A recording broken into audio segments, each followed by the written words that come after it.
दोस्तों, क्या आप भी 2026 में घर खरीदने का प्लान बना रहे हैं? क्या आपने सोचा है कि कहीं आप लाखों नहीं करोड़ों का नुकसान तो नहीं करने जा रहे? क्या ये सच है कि भारत के कुछ बड़े शहरों में प्रॉपर्टी बबल अब फटने वाला है? और सबसे बड़ा सवाल, क्या आपका सपना घर ही आपकी सबसे बड़ी गलती बन सकता है? अब डिटेल में समझिए। भारत का रियल एस्टेट मार्केट 2020 के बाद जबरदस्त तेजी से बढ़ा। कोविड के बाद तो interest rate, work from home और निवेशकों की एंट्री ने घरों की डिमांड को अचानक बढ़ा दिया। लेकिन 2024 के बाद तस्वीर बदलनी शुरू हुई। ब्याज दरें बढ़ी, प्रॉपर्टी की कीमतें कई शहरों में 30 से 70% या उससे ज्यादा चढ़ गई। लेकिन असली खरीदार यानी एंड यूजर्स उतनी तेजी से नहीं बढ़े। यही वो संकेत है जिसे एक्सपर्ट्स बबल बनने की शुरुआत कहते हैं। जब कीमतें असली मांग से ज्यादा तेज बढ़ती है और निवेशक उम्मीद पर खरीदते हैं, तब मार्केट अस्थिर हो जाता है। और अब 2026 में कई बड़े शहरों में यही स्थिति बनती दिखाई दे रही है। सबसे पहले बात करते हैं गुरुग्राम की। गुरुग्राम आज भारत का सबसे हॉट प्रॉपर्टी मार्केट माना जाता है, लेकिन यही इसकी सबसे बड़ी कमजोरी भी बन सकता है। 2022 से 2025 के बीच यहाँ लग्जरी हाउसिंग प्राइस 50% तक बढ़े, खासकर golf course road, Dwarka expressway और न्यू गुरुग्राम जैसे इलाकों में। लेकिन ग्राउंड रियलिटी यह है कि इन प्रोजेक्ट्स का बड़ा हिस्सा इन्वेस्टर्स ने खरीदा, एंड यूजर्स ने नहीं। रिपोर्ट्स के अनुसार कई प्रोजेक्ट्स में 30 से 40% तक इन्वेंट्री अभी भी अनसोल्ड है या रीसेल में फंसी हुई। दूसरी तरफ रेंटल यील्ड सिर्फ 2 से 3% है, जो ईएमआई के मुकाबले बहुत कम है। यानी लोग सिर्फ प्राइस एप्रिसिएशन के भरोसे बैठे। अगर डिमांड थोड़ी भी कमजोर हुई तो पैनिक सेलिंग शुरू होगी और यही बबल के फूटने का पहला संकेत होता है।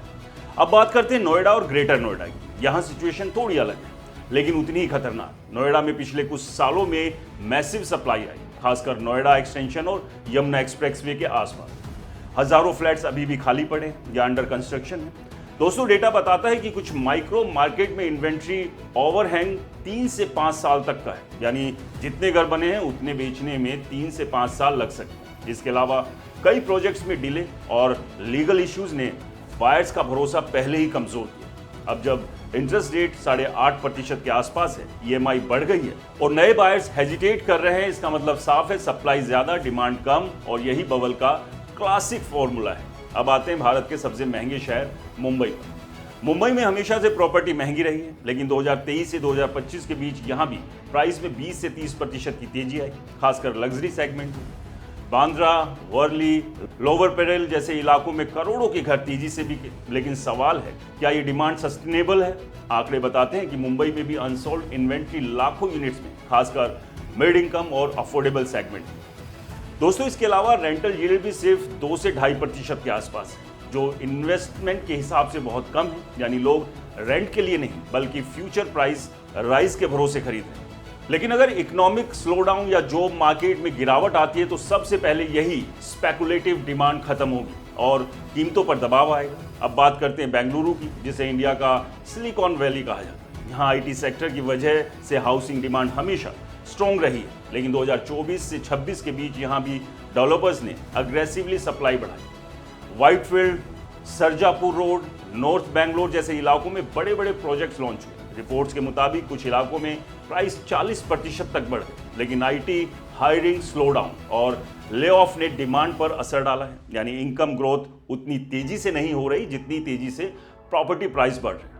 इससे अफोर्डेबिलिटी क्राइसिस पैदा हो रहा है, और जब अफोर्डेबिलिटी टूटती है तो डिमांड गिरती है और वहीं से करेक्शन शुरू होता है। 5वां शहर है हैदराबाद, जो पिछले 5 साल में सबसे तेजी से बड़ा मार्केट रहा है। यानी प्राइस 2020 से 2025 के बीच कई इलाकों में दोगुने तक हो गए। लेकिन अब सिग्नल्स बदल रहे। 2025 के अंत में सेल्स ग्रोथ धीमी पड़ने लगी, जबकि सप्लाई लगातार बढ़ रही है।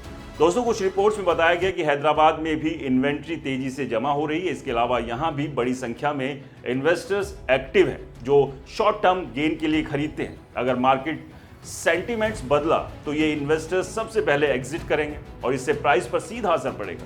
अब बड़ा सवाल, क्या सच में बबल फटने वाला है? इसका जवाब सीधा हाँ या ना में नहीं है, लेकिन कई वार्निंग साइन जरूर दिख रहे हैं। पहला, प्राइस इनकम ग्रोथ से तेज बढ़ रही है। दूसरा, रेंटल यील्ड बहुत कम है। तीसरा, इन्वेंट्री बढ़ रही है। चौथा, इंटरेस्ट रेट हाई है। और 5वां, डिमांड का बड़ा हिस्सा इन्वेस्टर ड्रिवन है। ये सभी फैक्टर मिलकर मार्केट को फ्रेजाइल बनाते हैं। अगर ग्लोबल स्लोडाउन, जॉब लॉस या लिक्विडिटी क्रंच जैसे फैक्टर आते हैं तो करेक्शन तेज हो सकता है। 10 से 30% तक की गिरावट भी माइक्रो मार्केट में पॉसिबल है। लेकिन इसका मतलब ये नहीं है कि हर जगह क्रैश होगा। रियल एस्टेट हमेशा माइक्रो मार्केट ड्रिवन होता है, यानी एक ही शहर में कुछ एरिया गिर सकते हैं और कुछ स्टेबल रह सकते हैं। उदाहरण के लिए अच्छी location, ready to move projects और जेन्युइन एंड यूजर्स डिमांड वाले एरियाज कंपैरेटिवली सेफ रहते हैं। वहीं स्पेकुलेटिव एरिया जहां सिर्फ इन्वेस्टर्स एक्टिव है, वहां रिस्क ज्यादा होता है। तो अगर आप 2026 में घर खरीदने की सोच रहे हैं तो क्या करें? सबसे पहले फोमो यानी सब खरीद रहे हैं मैं भी खरीद लूं से बचें। दूसरा, डेवलपर की क्रेडिबिलिटी और प्रोजेक्ट की डिमांड चेक करें। तीसरा, रेंटल यील्ड और ईएमआई कंपैरिजन जरूर करें। चौथा, अंडर कंस्ट्रक्शन प्रोजेक्ट में ज्यादा रिस्क होता है, इसलिए सावधानी बरतें। और सबसे जरूरी, घर इन्वेस्टमेंट नहीं, जरूरत के हिसाब से खरीदें। दोस्तों, क्या आप भी इन 5 शहरों में रहते हैं? और इन 5 शहरों के रियल एस्टेट बाजार को लेकर आपकी क्या राय है? हमें कॉमेंट्स कर जरूर बताएं। ये वीडियो पसंद आया हो तो इसे लाइक करें, शेयर करें और हमारे चैनल को सब्सक्राइब और फॉलो करना बिल्कुल ना भूलें।